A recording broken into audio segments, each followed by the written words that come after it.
Just about at noon, everyone. So welcome. Thank you for joining us and happy new year. Welcome to BioBites. My name is Jessica Frank. I'm the Biomed Program Manager at the Marion Institute. And of course, for those who are new to BioBites, I just want to say welcome. We're so happy you're here.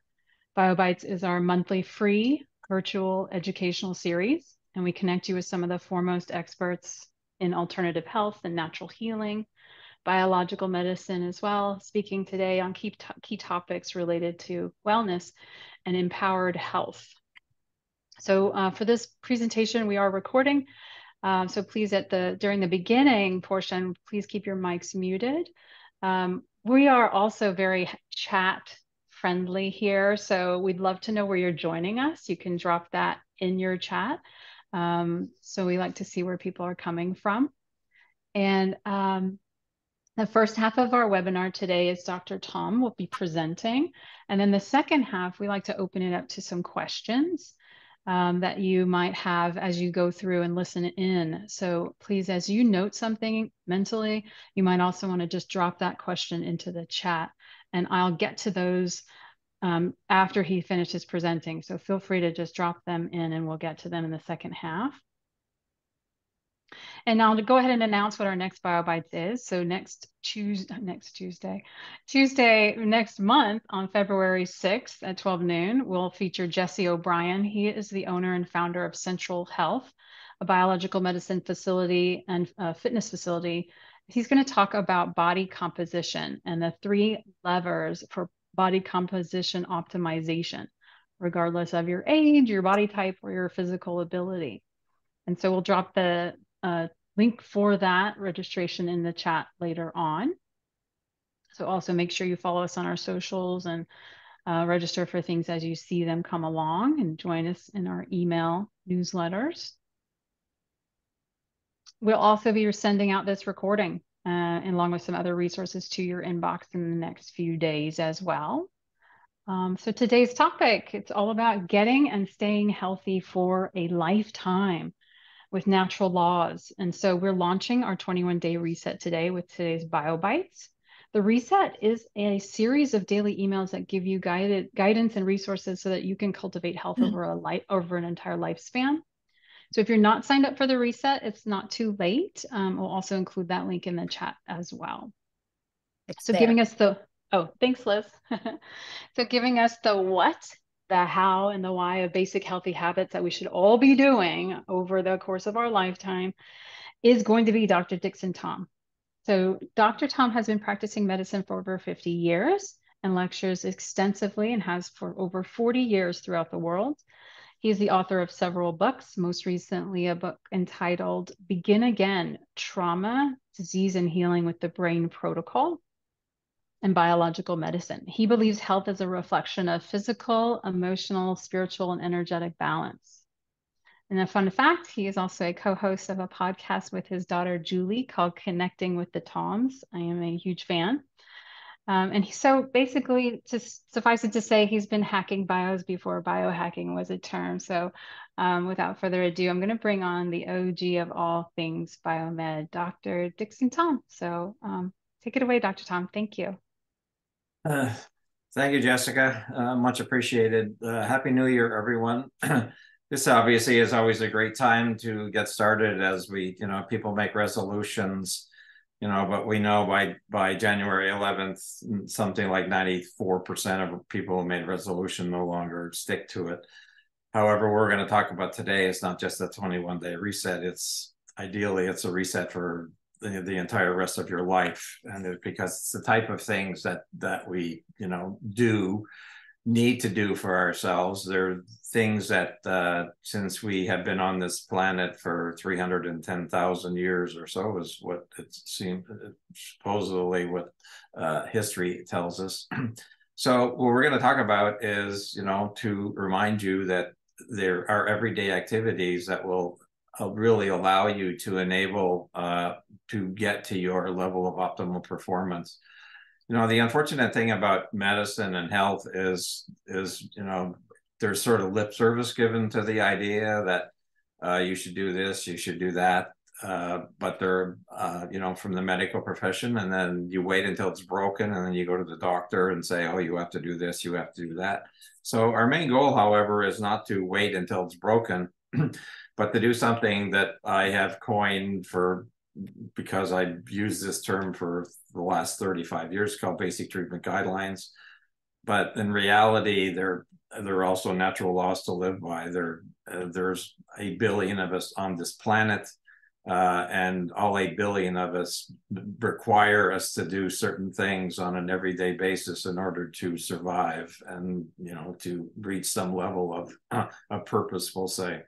So natural laws don't treat any specific condition, but at the same time, they're known to support everything. And as a result of that, they are really supporting our body's natural metabolic processes through our, we have, for all intents and purposes, I say we have 11 main organ systems, and we have 10, unfortunately, there's more, but about 10 major specialties that exist in medicine. But what seems to happen in medicine is that these individual specialties don't talk to each other. So the cardiologist, will do things related to the heart. But if you go in and say, but I have my digestion isn't right, he'll say, go to the gastroenterologist. And if it's a female who's having a hot flash, they'll say, well, go to the gynecologist. Or if you're having muscle and joint pain, they'll say, go to the rheumatologist, et cetera, et cetera. If you have a skin problem, go to the dermatologist. And yet the reality is it's one and the same thing. All these things all work together. None of the organ systems work in a vacuum. They don't work individually, regardless of everything else. In fact, all these systems are essential to work together. So Maslow is someone who, is renowned or well-known, or basically who came up with one of the models. He's not the only person in general, but you see from this particular triangle, we see at the bottom is the physiologic needs that we all have. And that's more or less what the 21-day reset is about, is how do we incorporate these physiologic needs that you're already doing, many of them without realizing what it is you're doing, that you have to do that. So breathing, food, water, sex, sleep, homeostasis, and excretion are basic physiologic needs. And as we move up the triangle, we move into the ideas of safety, love and belonging, esteem, and self-actualization. And so depending on where you grew up, what your culture is, what your beliefs are, what your religious affiliation is per se, we all, we have individualities, but, people will meet their own needs relative to their own set of priorities, obviously. But we all have these basic needs that need to be met on an everyday basis. And unfortunately, if we don't meet these needs, and I would say the main cause of illness in the world is the fact that people do not meet their basic needs on a regular basis, which results in these homeostatic imbalances. That's ultimately what results in illness. The need can come from either an internal or external stimuli, and the person who perceives the need can respond to that need in a variety of ways, and all these needs are ultimately interrelated. So this is the one slide that is the summary page of everything. And these are, when I started in medicine forever ago, it seems like half a century ago, which is indeed a long time, but sort of been at this for a while. And I kept modifying, what I found to be all essential on an everyday basis. So sunshine, fun, breathing, water, moving, some form of water treatment, grounding, nebulizing. Theoretically, is that a basic need? When somebody's not in balance, it has become a basic need. Sleep hygiene, apple cider vinegar is a good idea, and then specific foods, specific nutraceuticals. So everybody on the planet needs some aspect of light. We all need to have fun. We all need to breathe. We all need water. We all need to move. We all need to use water in some way.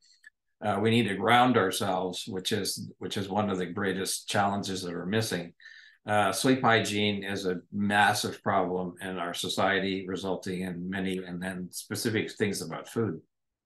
So go outside and enjoy some sun. And of course, depending on where you live, that may not be so easy. Uh, if you're in Florida or if you're in Arizona, like I am right now, we're pretty fortunate because we get a lot of sun. But if you've been in the Northeast, you've had a lot of rain, a lot of overcast. If you're farther up in our front desk person today was just came back from Baltimore.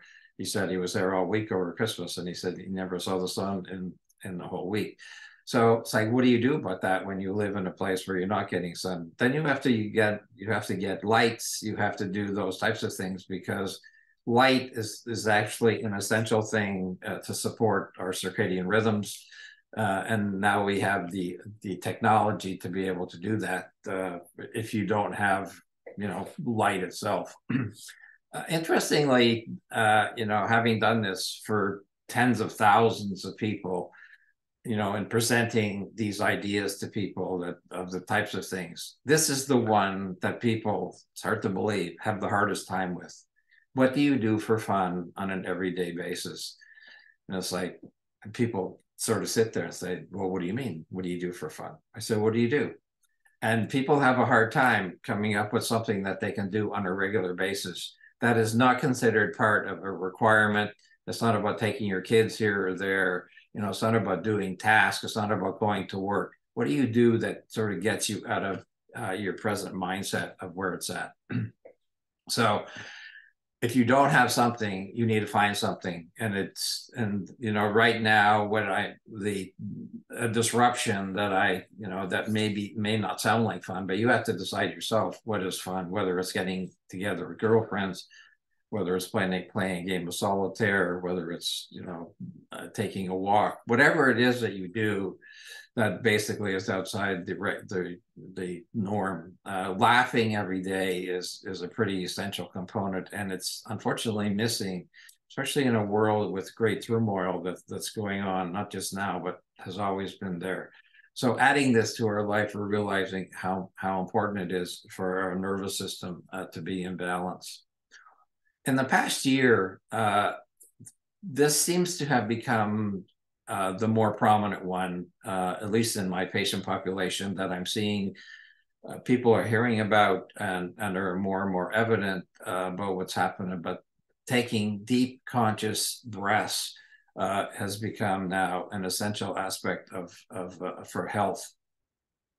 And by emphasizing this more often than I have in the past, people are noticing that they're paying much more attention to when their body doesn't feel to be in balance. So, one of the examples, is there's a whole variety of things you can actually get.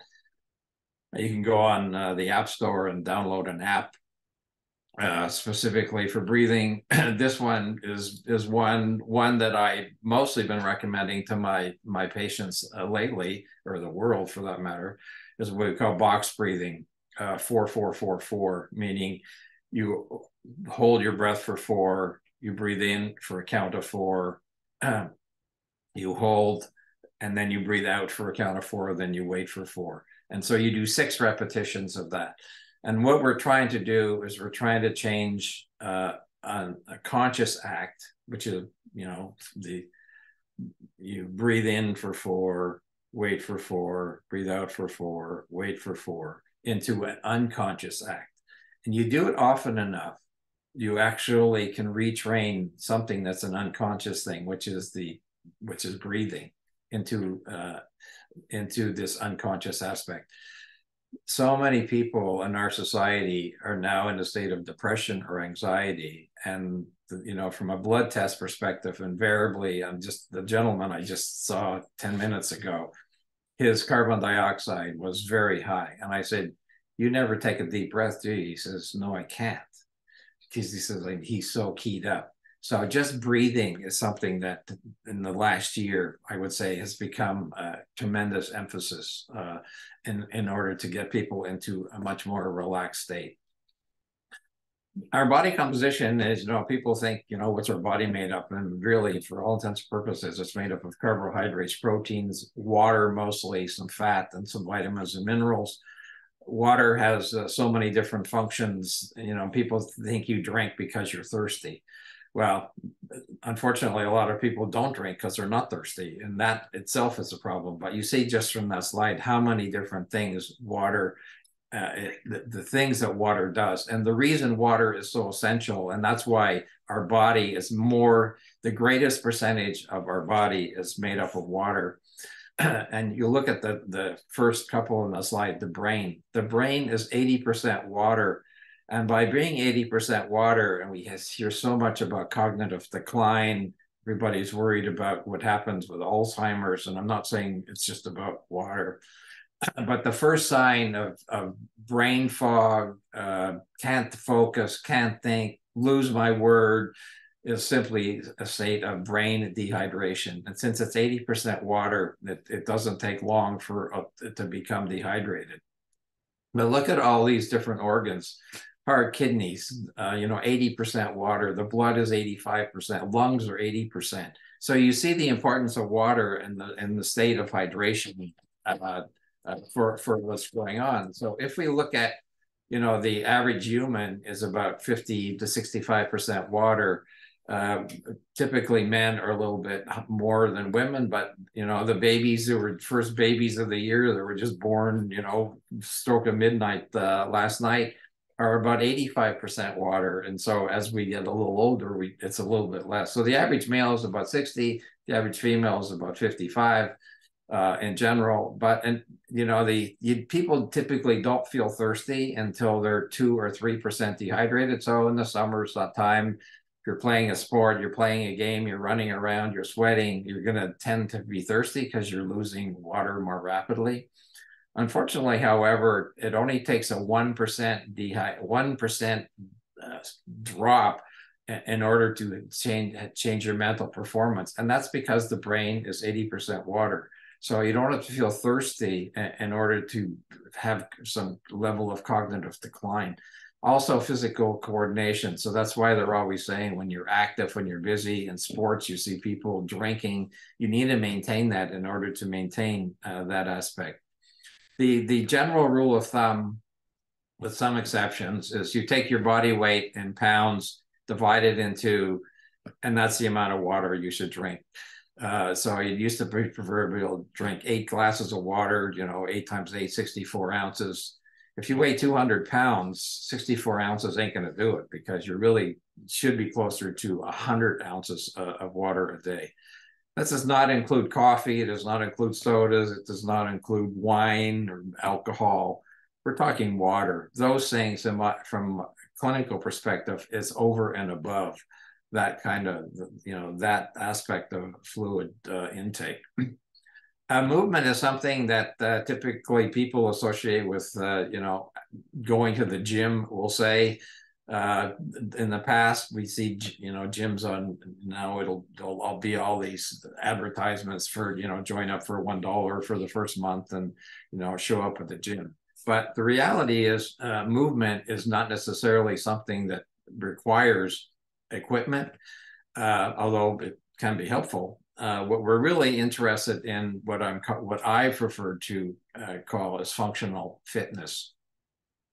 And functional fitness is more about training your body as an entire unit instead of just training muscles, doing weights to improve, your upper body strength, your core strength, or doing leg exercises. Not that they shouldn't be done, but it's training your body to be able to do things in everyday life. So what we call the 7 primal movements: bending, lifting, throwing, pulling, reaching, twisting, and walking, are the 7 primal movements that are required for sustainability. So I'll often ask a patient, what would you like to be able to do when you're 80 years old? As you age, if you're 32 years old, you probably won't have any problem doing those 7 primal movements. But when you're 80 years old and you're stiff and sore, and if you were to drop $100 bill on the pavement, would you be able to bend over and pick it up? Would you like to be able to get off the toilet by yourself? Would you like to be able to get out of a bathtub by yourself?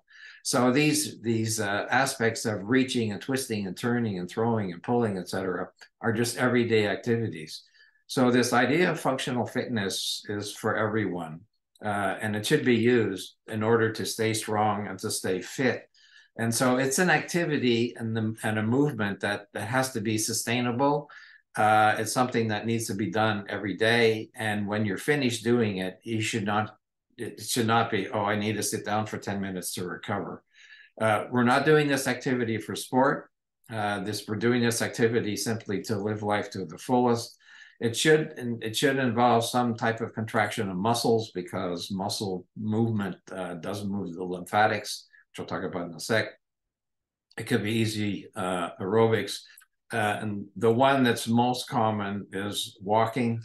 So whether you walk with your partner, walk by yourself, or walk your dog, which is how we used to have to walk one of our dogs. She was a real prima donna, so we literally would carry her. We would walk, and she would watch us in the future. And this is an activity that virtually nobody is either reminded of or familiar with, but we spend our lives mostly in what we call flexion, which is bending forward. So as you're sitting there, you're probably more likely flexed than you are extended. So whatever activity you do on an everyday basis, you should always finish the activity by just doing a back bend, or if you have a big medicine ball, just bend over that, because our spines are much more in this idea of flexion than you see as people age. They bend more and more and more. Some of that's osteoporosis, of course, but there's other factors. So the goal is to keep your spine straight, because it will keep your alignment of all your joints into old age. And if you don't appreciate or have never appreciated how valuable walking is, I would encourage you to look up this 8-minute presentation called 23 and a half hours. And obviously the punchline, it's about walking, but the first 4 minutes of it, so it's a doctor speaking, and he's talking about this new amazing thing that lowers your blood pressure, that makes you sleep better. It improves your appetite, et cetera, et cetera. And, you think, oh, there's some miracle drug coming. And then halfway through, he says, no, it's no miracle. It's simply get up and move your body. And it's simply called walking. The utilization of water in the different forms, of whether it's steam, whether it's ice, or whether it's a liquid, is something that, it's one of the most universal things on the planet. Is covered by 70% water. There's a reason that it needs to be covered by 70% water. It's obviously not fresh water, not all fresh water, but in the rivers, it's fresh water.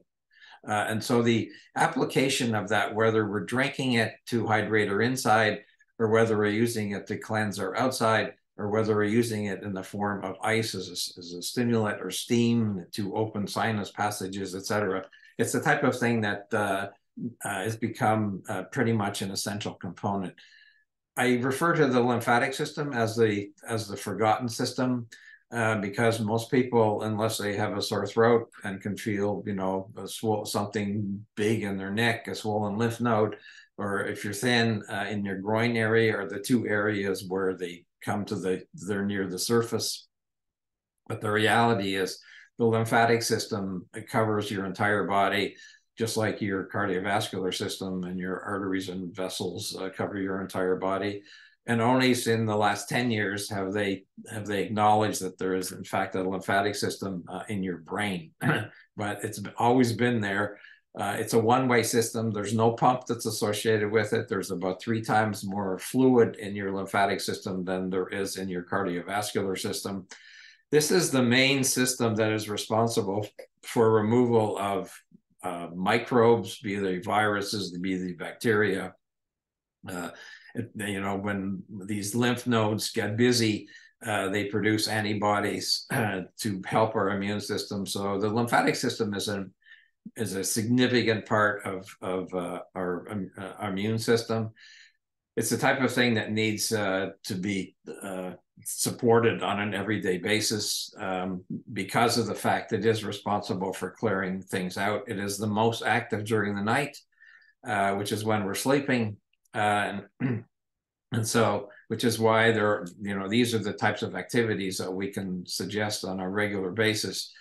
already mentioned deep breathing. I mentioned daily breathing. We can do castor oil packs. We can do dry skin brushing. We can use a chi machine. They'll get a lymph massage. You can go to a clinic like ours and get a LymphStar or a Hemasonic. You can do an ST8, you can do MRT. So these are all different types of therapies that are used, but the two things that you can do at home are castor oil pack and dry skin brushing. Because of the fact that these, we see that the pack is over the entire abdomen, which includes the liver specifically, but it can actually be done anywhere. And if you're not familiar with how to do a castor oil pack, my daughter has this little YouTube video that you can go to where she talks about it. You can see that in the picture, the bottle of castor oil, you see the flannel sitting there, and you see a castor oil pack holder. So an easy thing to do. It's so easy to do, yet it's probably one of the most healing types of things that you could do for yourself on an everyday basis, just to support health. Dry skin brushing is something that really only needs to take 20 or 30 seconds. I recommend you do not do it in the shower. You do skin brushing in the shower for a different reason, but for dry skin brushing, it's literally dry, therefore it's not in the shower. Just before you get into bed, after you take your clothes off. Starting as the picture shows in your legs, you come up your legs, you come up your arms, from your head you come down, and we're moving it to the area just above on the left side, just below the collarbone. It's the area of the thoracic duct. So we're moving everything in a direction to get the whole lymphatic system active and busy. And I recommend doing it before bed, because that's when the lymphatic system is going to be the most active. Grounding is not new. Grounding is something that has been done forever, before the invention of shoes or sandals, that type of thing. People walk bare feet directly on the ground, and they picked up the energy from the earth themselves. Unfortunately, with the aspect of modern society and wearing of shoes and footwear, people often do not get bare skin on the ground anymore. So we have other tools to do that. So walking on the grass is a great way. If you live near a beach, you can walk on sand. That's another great way. And if you don't have access to that, then we have, oops, I'm going to go back a sec. You can get grounding sheets for your bed. You can get a grounding sheet to put your feet on. You can have a grounding sheet that sits on a chair, so that you can have access at least to that. If you don't have access to grass, whether it's wintertime, or you don't have access to sand itself, people who in Canada, for example, I have them build a little sandbox in their basement or their garage, and they literally march in the sandbox on a daily basis, since they don't have access to grass or to sand. Here in Arizona, we don't get snow, at least not here in the valley. So we have access to that on walking in a park on a regular basis, and it doesn't get that cold also. Nebulizing has been around forever. It's been around forever. Mostly the people are more familiar with it who've had a history of asthma. And so it's a way of delivering medication into the lungs per se. But with COVID, it was just yesterday, actually, it was 4-year anniversary of the discovery of the COVID vaccine, or the COVID virus in Wuhan, China. And it was recognized by the World Health Association. And now we know it, of course, happened over the next 2.5 years as the entire world became affected. So nebulizing became a very popular therapy to support patients who were exposed to COVID, who had COVID.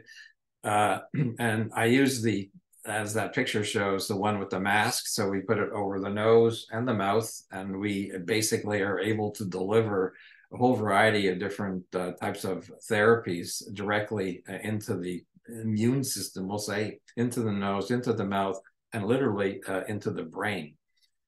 And so in the nebulizer, in addition to just putting saline, we put glutathione, we can put colloidal silver, we can put minerals, we can put energetic compounds.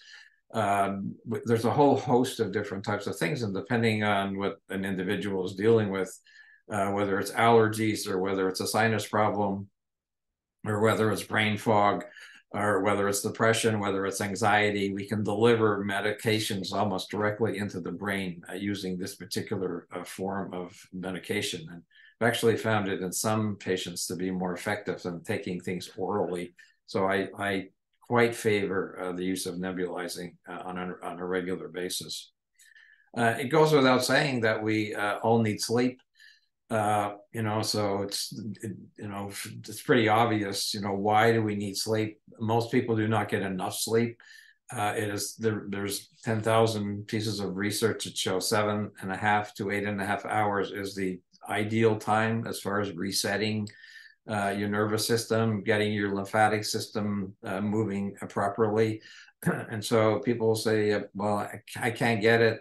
I kind of don't get that much for different reasons. I'm only a 6 hour of sleep, but unfortunately they miss that last couple of hours. And that's when often the deepest sleep happens. It's often when people remember their dreams, they're processing different types of things. So the goal is to sleep in total darkness. And if you live in a place and you don't have blackout curtains and your room isn't totally dark, then we suggest wearing an eye mask to actually get it to be dark.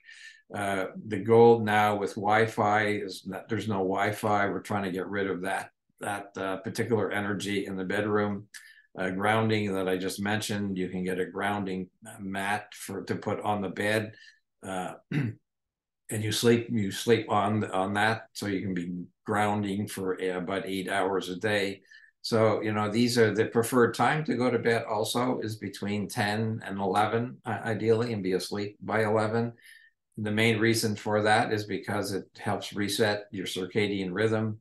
And we're looking at how your hormones are doing when they're the most active. But unfortunately, that's not what people are doing. The later you go to bed, the more you're upsetting your endocrine cycle. For women who are menstruating or even postmenopausal, that, those types of things. So everything that when you put all these pieces together, you start to understand why we have as much illness as we do. This is one of the more recent, as far for me is concerned. I've probably only been recommending this for the last 10 or 15 years. And it came from an article or a YouTube or whatever I watched at the time. I'm pretty sure he wasn't a physician. He was a physicist, I believe. And, I have a picture of a tree there. And if I asked you, how do those leaves get any nutrition? It doesn't come from the air.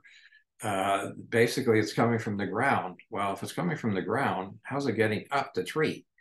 It's coming up the tree because of what we call osmotic gradients for what's going on. So the nutrition for those leaves goes anti-gravity. And so we raise the head of the bed for the same reason. And so with osmotic pressures, what we can do is we can decongest the head. We can get more blood flow into the head by raising the head of the bed at nighttime using minerals. Now, people say, well, if you faint, you put your head down, supposedly to get more blood. That's a different situation. I'm talking minerals, I'm talking osmotic gradients. And so people who have chronic, whether it's a sleep problem, whether they have chronic congestion in their head, whether you have a sore throat, whether you have chest congestion, I'd say almost anything that has any form of congestion above the waist benefits by raising. And it's preferred that if physically you can do it, that you physically raise the head of your bed as opposed to just tilting the bed or sleeping on pillows, because then you sort of are bending at the waist. The whole idea is your entire body is tilted, is preferred. This is now a very popular activity, which is meditation. You hear about it routinely. And while we call it meditation, right now it's, what I'm suggesting to people is that 1 minute every hour, if not 5 minutes, 1 to 5 minutes, I would say, but certainly 1 minute an hour. If at your job, whatever it is you're doing, you should stand up, you should move away from the computer or whatever you're doing and actually walk 30 seconds, turn around and come back, per se. You can say, well, that's not really meditation, but it is, because it's changing the mindset, it's changing your sign of vision. And more People who are wearing now these different types of watches, whether it's an Apple Watch or all these devices that people are wearing. You can measure your heart rate variability, that type of thing. Your watch can also tell you that it's time to stand up. I really recommend that if you're sitting at a computer, you put a little message, something comes up, it says stand up, move away from it. And ideally, you want to be doing that every hour. Now, in addition to that, of course, meditation is the type of thing you see all the benefits that have been associated with meditation forever. And so certainly it's an everyday activity. And if we look back with all the things I've just said, with probably the exception of using a nebulizer or castor oil, although castor oil, Cleopatra used castor oil back, over 2,000 years ago. So castor oil has a very long history being used in the medicinal idea. So getting outside every day, doing something fun, conscious deep breathing, ending showers in a cool spray, the 7 primal movements, nebulizing castor oil, skin brushing before bed is an ideal time of doing it, being in bed by between 10 and 10:30, raise the head of the bed, daily prayer and meditation are to support all these different types of things. And just a couple of things about diet. There's 1,001 diets.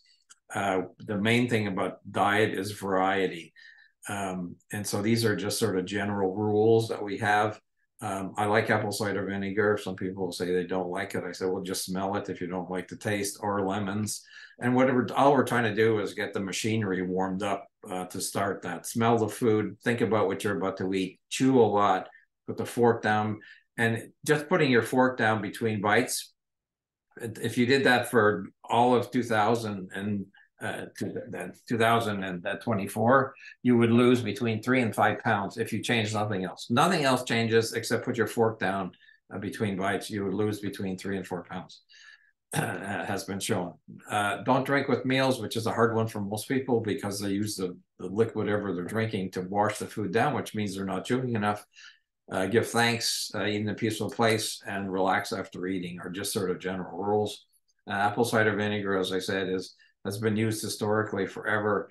And it's not because we're adding acid, it's because we're triggering the physiologic processes necessary for digestion to take place. The best diet for you has to be decided between you and your healthcare practitioner. There's 1,001 diets. There's no one diet that works for everybody. The most important thing about diet is that you should include lots of prebiotic and probiotic foods because they are sadly missing for a lot. So prebiotics are substances that are in these types of foods that are there that basically are feeding our microbiome. Our microbiome is necessary for a healthy digestive tract. And for all intents and purposes, probiotic-rich foods, we can say, are fermented foods. So you see the foods that are listed there are pretty much, some have some form of a ferment. And in other words, they have natural bacteria that our digestive system requires for many of the functions. And we have between 2 and 4 pounds of gut bacteria within our digestive system. And in fact, there are more bacteria in our digestive system than we have cells in our body. So just to give you the reality of the importance. 10 colors is for the last now 7 years. The research has shown will significantly reduce the risk of stroke, heart disease, cancer, and premature death. So 10 different colors of fruits and vegetables of what you're eating is a goal that you should ultimately strive for. So February, so yeah, it'll be 7 years in the next month when this study came out. So just that could make a huge impact in society. We know that at least every study that's been done, 80% of people in this country are deficient in at least one nutrient. Only takes one nutrient to throw all this off. The reason we're looking at all these different colors is because they provide us with different phytonutrients. For example, they say an apple has something like a couple of 100 different phytonutrients in it. So, if you eat a green apple versus a red apple, It's different if you eat an orange versus a lemon versus a tangerine. They're different nutrients, even though they may be in the same family. So that's the overview for the 21-day reset. Starts today. It's for the next 21 days. Each day we'll talk a little bit about each of the individual components, adding them in. The goal is to become aware of them. First of all, read all the emails, do a little exercise that comes with the reset for what's going on. And then the goal is start to incorporate them into an everyday thing. And at the end of the 21 days, it's not like, okay, we're over and done with. But the goal is that if you can do these things, in my experience, on a regular basis for 3 months, you won't have to think about it anymore. You'll just be part of what it is that you do. So I'm going to stop sharing because the slideshow's over and we can go back to that. And I'm going to give it back to Jess. If anybody if she got any questions while I was talking, if you want me to, talk more about any of the individual pieces, I'd be happy to do that in the time that we have remaining this morning. Wow, that was awesome. Thank you so much, Dr. Thom. That was great. Yes, a couple questions came in through the chat. First, could you just please repeat the info about how and why it helps to not drink liquids during a meal? The main reason that we're not drinking liquids during a meal is because we're relying on our hydrochloric acid that's made in our stomach. We're relying on our enzymes that are produced in our pancreas, and we're relying on bile that is produced in our liver to be able to digest the foods that we're doing. The more fluid that we put in it, the more diluted that these support of the HCl enzymes, bile, becomes diluted. It also means that you're not chewing enough. It's well known that if you chew your food, the recommendation was 31 times. What you're doing is you're mixing it with your saliva. Most food, I would say probably 75% of what you're eating can be digested before you even swallow it. The digestive process can be started. Saliva has a lot of enzymes in it. It's not just to moisturize and keep your oral cavity healthy, but it's actually starting the digestive process. So if we dilute the foods by drinking, you're probably not going to chew it very often. You're not going to put your fork down, and you're barely swallowing, and you're picking your fork up again. So what we're trying to do is slow down your eating, put you more into a parasympathetic state, and only when you're in a parasympathetic state will you be able to fully be able to digest the meal that you just ate. So it's about slowing down, mixing your food with saliva, and not diluting your digestive enzymes is the main reason we're not drinking with meals. Okay, great. I have one here about the lymphatic system. Is a rebounder good for the lymphatic system? And if so, how long should you do it? Yes, a rebounder is excellent. The first rebounder I bought cost $350. Now you can find them on eBay for $5 because people don't know what they're doing.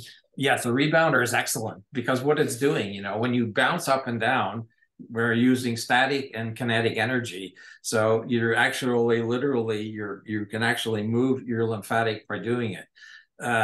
So some people say, well, now in the early days, of course, you didn't have handles to hold on to because people may be unsteady. So you would also get benefit by, if you don't feel comfortable because you have dizziness or whatever, you could sit on it and somebody else can bounce on it, and you will still get that particular benefit. How long should you do it? Ideally for 5 minutes would be great to do. If you can do it longer, that's fine. But I find that, if, just like I said, ideally you should, get up and move every hour. If you had a little rebounder in your space and you got up and for 1 minute every hour you bounced on a rebounder, you would be doing your body a whole world of good. Oh, wow. That sounds awesome. Okay.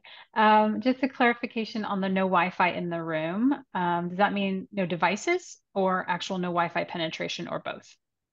Well, it's pretty much impossible to have no penetration. So the idea would be to shut off your Wi-Fi, but that's not going to happen in reality. So the best we can do is to keep your phone outside the room, not to have something running that uses those EMFs, during the day.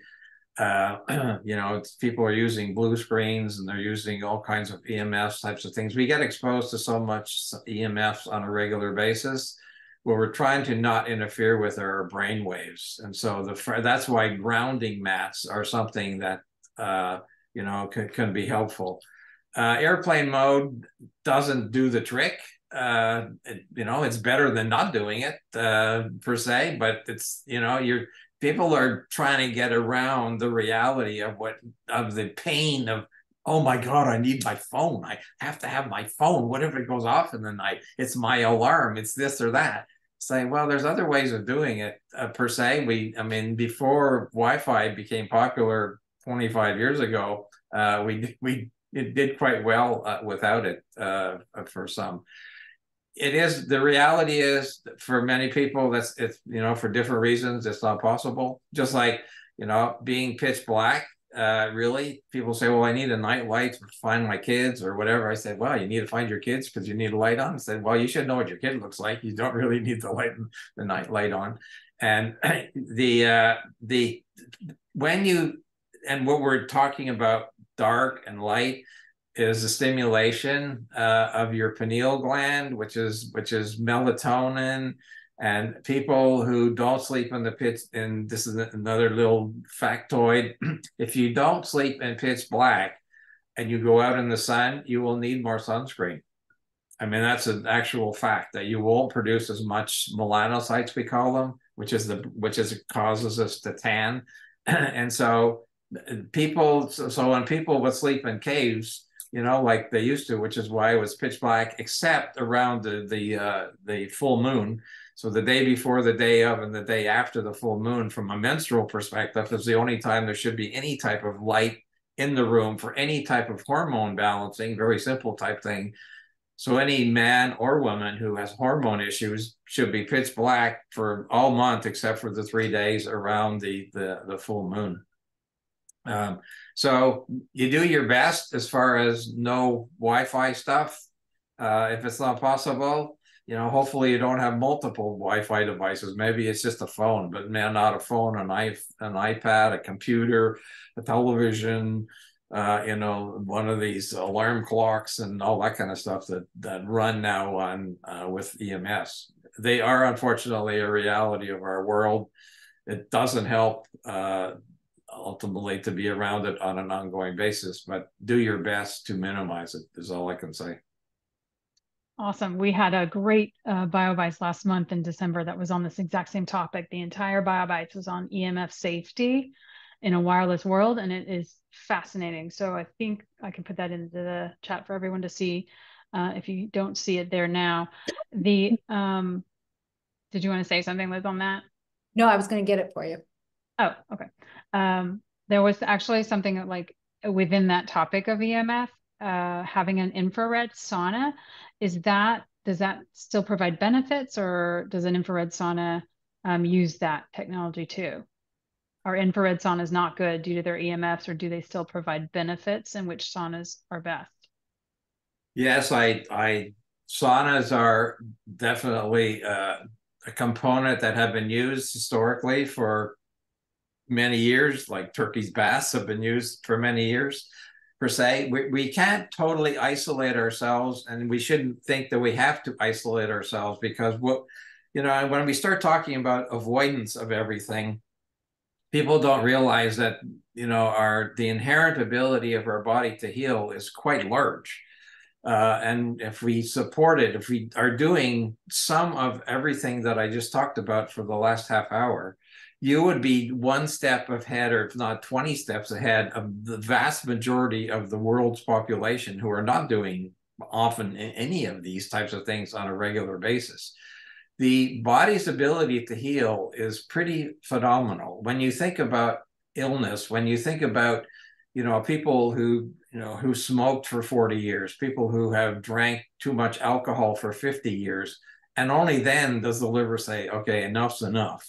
Only then does the lung say enough is enough, because it's coped for all these years. So if we do nice things to it, if we talk to our liver nicely, if we eat a whole bunch of different colors, if we eat enough, drink enough water, clean, filtered, clean water on a regular basis, we will be so far ahead of the game just in supporting that type of thing. So do we have to avoid everything? No. Do you have to deliberately keep exposing yourselves? Hopefully not. So we do have a window that some exposure. So I think infrared sauna provides a very helpful therapy for a lot of people. And is not something, so you should never use that because you have EMFs. And same, should we say, we should never have a cell phone? It's like, how do you live in this world without a cell phone? I mean, we did years ago, but now we're so accustomed to it. So it's not like, okay, never have a cell phone. Although in Europe, in some countries, it's still until you're 18, they don't allow somebody to have a cell phone. Because of the EMF. So in other words, when you have a phone, the goal is not to hold it here. The goal is to put it on speaker, have it across the room, ideally. So it's not sitting directly against your brain. So any way you can minimize that, the farther you are away from the source, the better it is in general. Cool. All right. A question on nebulizing. What glutathione is nebulizable? The one that there may be others, but the only one that I'm recommending is called reduced L-glutathione, and the company is Thera Naturals, Thera Naturals. That particular glutathione, when you put it in the liquid, immediately dissolves, immediately gets nebulized. It won't irritate the lung because it has sodium bicarb in it. That basically will neutralize that. If you just use regular glutathione, people will start hacking and coughing, and it'll irritate their lungs. So Thera Naturals, and when I started recommending it a lot in the last couple of years, especially in COVID, suddenly the company ran out of it because they sold out, in other words, because everybody was buying it because everybody was doing nebulizing during COVID to try and just support them.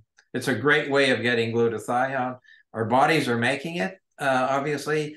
It's a preferred, I believe it's a preferred short of doing an IV, but you can get glutathione directly in. Diet-wise, not so much because it's broken down so quickly. You only get 2 to 4% maybe from an oral supplement. So nebulizing it or IV is really the preferred way of getting it in. Actual glutathione. NAC, N-acetylcysteine, is a precursor. That is something that we use, and then the body can use it to make. That is a reasonable other way, and it's sort of a secondhand way of getting the body to make more glutathione, which is an important component for every cell for our immune system. And just to be clear, right, you put the saline in with the glutathione. Otherwise, yes. Oh yes. Oh yeah, you have to put the saline, you have to put the liquids, the drops into the saline that then is being nebulized. That is correct. Yes. I have a question here on castor oil packs. I've also seen them utilized on different parts of the body, like up by the neck or thyroid, maybe on the pelvis, lower down. What about those? What do they do if they're in different areas rather than just the abdomen?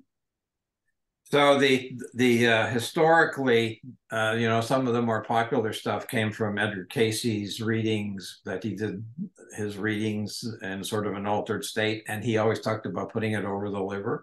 So that sort of became more popular. But the reality is, the other name for castor oil is, it's the hand of God type thing, and it came from that. Because in the Middle Ages, they would put castor oil on wounds and they would heal. And it says, it looks like you've been touched by the hand of Christ in general. The only place you should never put castor oil is in your mouth. It is an incredibly cathartic. It'll make you throw up. It'll make you have diarrhea, but you can put it anywhere else in your body. The last place that as a physician, I recommended was in your eye, because I was like, should we do that? But now I recommend it routinely, especially for anybody who has a dry eye or any type of eye issues at nighttime, a drop in the corner of the eye, and don't put it during the day because it's an oil and look like you're looking through a shower curtain and you won't see anything. So we have people do it at night. Instead of using, different types of eye drops, for many people, castor oil has been quite successful for a whole variety. But you can put it on your skin, any body part. Just don't put it in your mouth and drink the stuff. Okay. One more question just came in. What's the best approach for general detoxing? General detoxing. Well, that's a loaded question because we only have a couple of minutes left. The best general detoxing is to do everything in the 21-day reset. This is reality. People want the easy way of doing it, but if you do everything over the next 21 days, what will happen is your body will start to be able to detox itself. And detox is actually not the right word. Detox simply means to make something less toxic. We have an organ that does that called the liver. The liver is the one that's mostly responsible for detoxing the body, but the liver doesn't remove through the lymph, doesn't remove it through the cardiovascular. So when you do any form of a cleanse, which people will now do post the holidays, they'll drink this stuff, and often there's liver herbs in there. But most importantly, I would say you have to move your lymph. Any of the things we've talked about today already that will move your lymph probably is the most effective ways that you will accomplish what it is that you're looking for. And this isn't something I would say for 21 days. This is something forever. So whether it's a combination of dry skin brushing, a castor oil pack, or moving your body, or walking, or getting on a rebounder, or whatever, those types of things are probably the types of things that on an everyday basis are going to support you the most in general. There are different types of, people do water fast, they do juice fast, they do vegetable fast, they do different types of dietary fast. There's different types of drinks they can do that to start the process. But you want all your organ systems to kick into gear, because all those are really doing is just taking the load off your digestive system. It doesn't necessarily mean much. So you just don't digest food. So you don't, when we eat for the couple of hours, we put about 40% of our blood into our whole digestive system. So we're not doing that when we're doing a fast or a detox of some sort. In general, I'm not one who really feels that you need to be taking harsh chemicals, even harsh supplements, to try and do that. When you're so-called emunctories, which are those, the 5 main organ systems to get rid of things, you're breathing things out, you're getting it out through your skin, getting it out through your kidney and your colon and your brain. One thing we didn't talk about, but I'm sure it'll be talked about in the reset, is our mind, how much our mind plays into health. And now we know that there's a mind-body connection that's talked about routinely. We know that the brain is directly related to the digestive system. It's also related to every other organ system that we have in general. So awesome. I want that reset is the best detox. You're That's great. That's great. And just very quickly before we run out of our time here, for an intermittent fasting, like time where you're not eating, what do you recommend for that span, morning to the next day, or how do you approach intermittent fasting?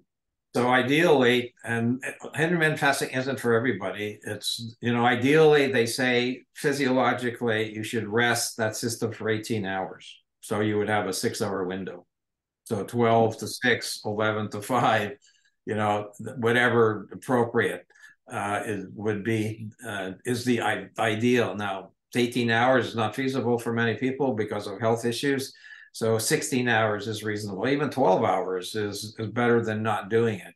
Or the minimum would be overnight. So from dinner time to the next breakfast. So if you eat dinner at 6 or 7, and you're not eating till the next morning at 7, you've got 12 hours. So that's a bonus. So in other words, we're not snacking just before we go to bed, because we shouldn't be eating for at least 3 hours before bedtime is the goal. So you go to bed at 10, you should stop eating by eating. You can drink, just not eat something after 7 p.m. is the goal. Awesome. Well, we are about out of time, but we really have some important events to tell you about, not just our 21-day reset, but those are the emails that you can get daily. During the 21-day reset on Wednesday, January 10th at 4 p.m., we'll have Desiree Despong. She's the founder of Flow Presso. It's a lymphatic therapy system. She's joining us all the way from New Zealand. So please stay tuned for that registration information. And then after the reset, if you happen to be local, we're in Marion, Massachusetts. So if you're near Marion, Massachusetts, we have our Wim Hof Methods fundamentals called Lighting Your Inner Fire, where we'll be doing 4 hours, 3 hours worth of breath work and training and meditations, and then actually going out into the ocean to submerge our bodies into a cold plunge kind of an experience. So please look for that information. That's January 27th from 11 to 3, and that's going to be right around the corner from where we are in Massachusetts.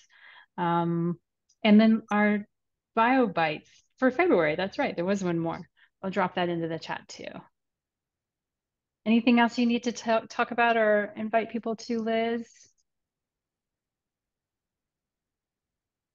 Oh, you're muted. No, I think you got it all. I'm just dropping the BioBites for February into the chat, and I think we're good. Okay, I'm going to stop the recording right now. So if anybody does want to unmute